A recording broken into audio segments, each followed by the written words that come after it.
Hey, what's up, everybody? Kim Klacik here. So we finally heard from President Joe Biden through an ABC interview. He did not want to talk to the press at his press briefing, where he only talked about COVID, but we finally heard a little bit from him about what's going on in Afghanistan currently.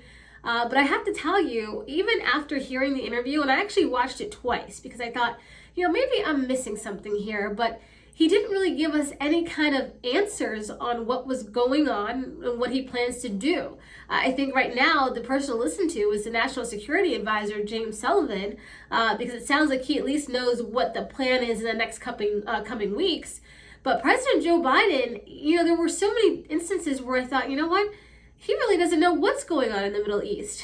There was one instance where he said that we had no troops at all in Syria. And I thought that was strange because many of us know we have close to 1,000 troops still in Syria. We have not fully pulled out. And for me, it was interesting because even when George was asking him questions, he got very, very defensive. And so I thought, well, if you really believed in this exit strategy that you had, if you really want us to believe that this was President Trump's plan, then why not say that, right? Why not say, you know what, we did this as President Trump laid it out, and here's what it was. It's interesting that we have so many people going back and forth on social media saying, well, this is President Trump's fault. Now, you could say that President Trump and Mike Pompeo meeting with the Taliban wasn't the best idea, but what we're seeing unfold in Afghanistan is not Trump's fault. We heard from James Sullivan that everything that happened the past few weeks in Afghanistan was by the order of President Biden and his administration. And he did that based on the intelligence he says that he received.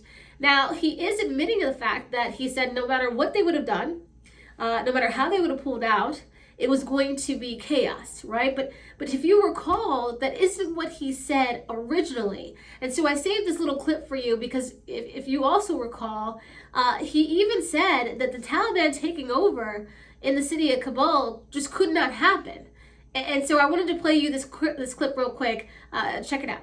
The Taliban takeover of Afghanistan now inevitable? No, it is not.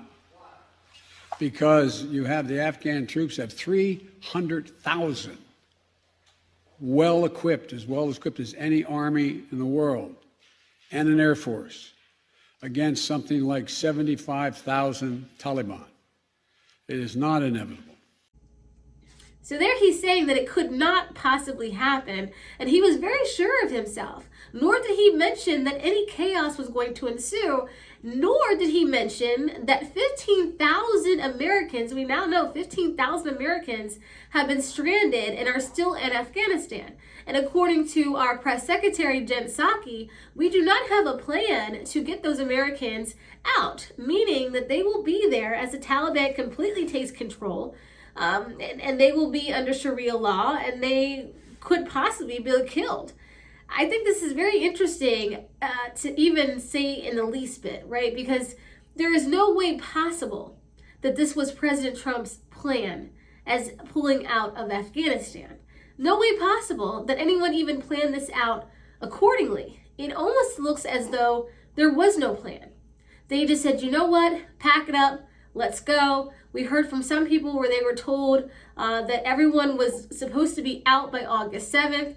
Whoever didn't get that message or that memo were just out of luck. And that's what it seems on our end. And so I'm hoping that that's not true. I'm hoping in the next few days we'll learn more about this. But please leave your comments below. I mean, did you think that there was an exit strategy? Do you think this was President Trump's exit strategy?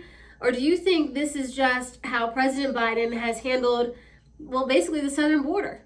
Just do whatever, act as if blame is shifted elsewhere, and not take any accountability for what's going on. Comment below.